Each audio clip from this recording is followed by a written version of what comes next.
So today I'm going to talk a little bit about Scythia.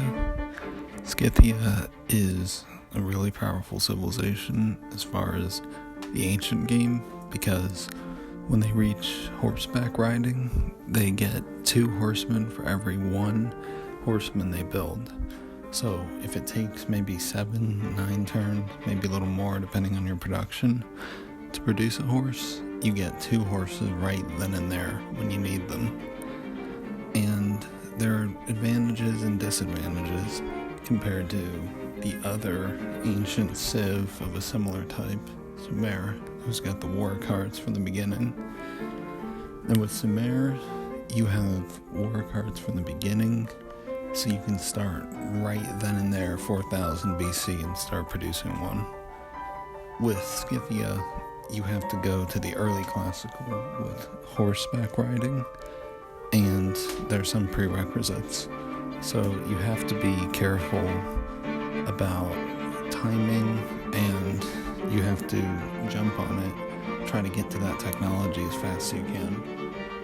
It sounds a little bit hysterical to say beeline horseback riding, but on Deity, the time it takes for civs to get up walls is about 50 turns, sometimes even less, maybe 60, 70. But that's your margin, and you can go as high as maybe 80 or 90 and still find cities that they leave unprotected.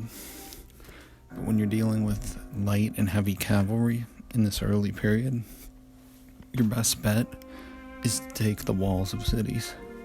You see, normally with infantry, like a warrior upgraded to swordsman, you have a longer margin with the trade-off of lower mobility over time, over your turns, to get to cities.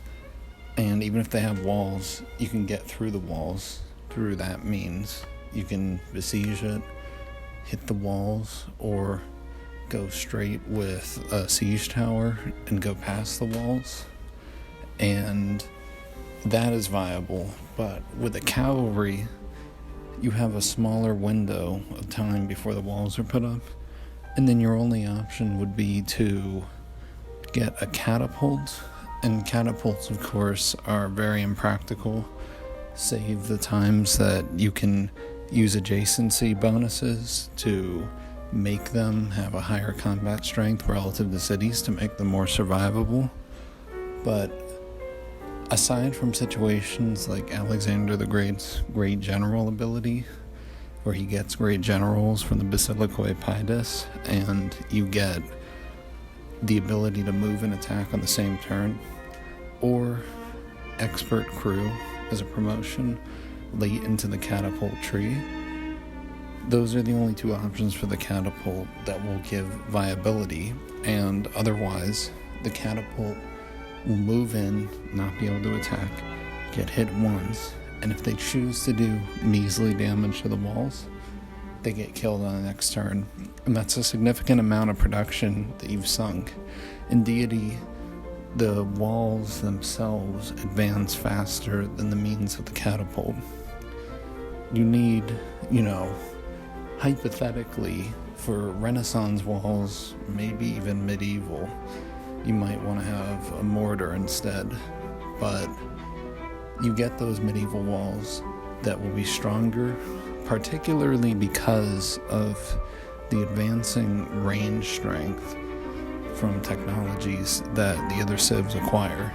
That is a linchpin of it, because even though you've got the lower wall strength of ancient walls versus medieval walls, you still have the issue of city strength rising.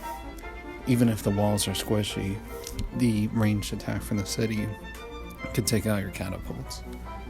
Aside from that whole spiel on catapults, this illustrates why the only real option in Gathering Storm is to use horseback cavalry, heavy cavalry, as a pre-wall unit. Accordingly, you really need to rush, take civs that are suited towards that purpose, that excel with their early cavalry you use, unique units, and rush those cities before they have walls.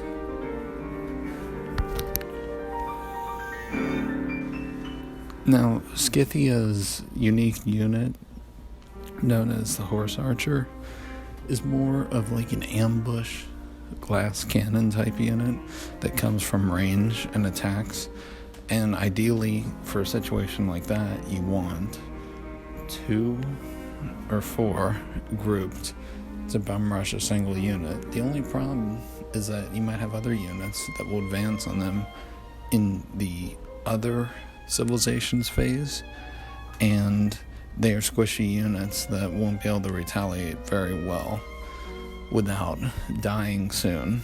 So I would suggest maybe bring 1 with you for bullying other units that the enemy civilization fields, in conjunction with support from the horsemen. But generally the horsemen, you can go all the way and have those be favorable. Now, we do have to remember, compared to Sumer, Scythia has a higher combat strength for their unit, so it becomes obsolescent further down the line than Sumer's war cart.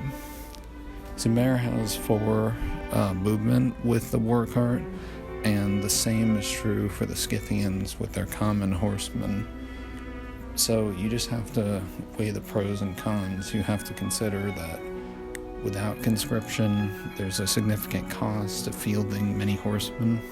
And the nature of a Scythian build is that your civ produces so many horsemen within a short period of time compared to other civs doing the same thing, that temporarily, until you source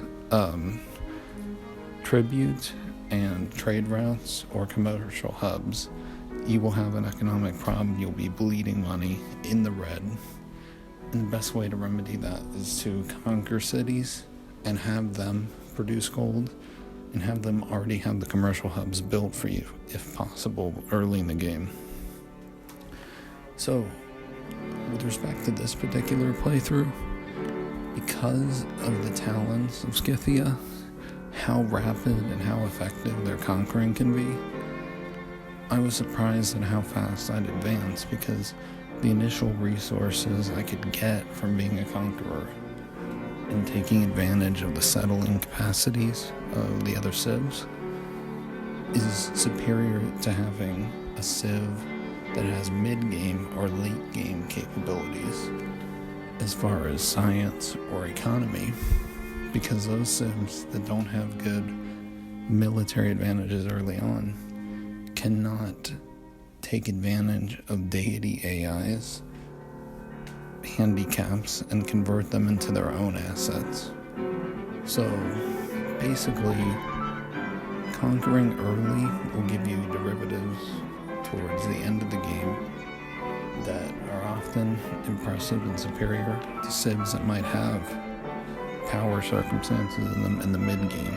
Like Germany, for example, having the Hansa Cross adjacency, where you can get 32 production easily in cities, and a significant amount of gold that you have to create. But a war-like civ that turns the resources of its enemies into its own through conquest ends up getting a significant gold intake, because the AI has the production to build stock exchanges and all the resources necessary much easier than the player does. So tactful use of your own military resources to take those built things is the way to go. And that's why basically I felt this was like a small map. It was a game that was going fast, and despite what happened in the middle of the game, where early on I had good aggression against Spain, Germany, and Egypt, and even took over Russia completely, I got a counterattack from England that totally took my capital. And you would think that would be a kiss of death, but no. I was able to basically tank and hold on until bombers were available.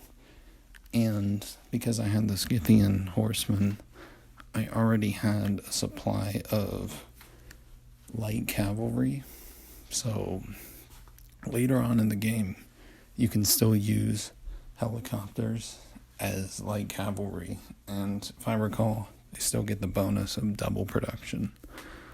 Basically, you have that, and you have the bombers, and it sets up a recipe for taking back England's capital that they stole from me, my own capital, and then rushing across the other side of the continent to take over Sumer and other civilizations that were approaching the scientific victory. In any case, compared to other maps, it felt like a smaller map, but maybe that just owes to the mobility of Scythia.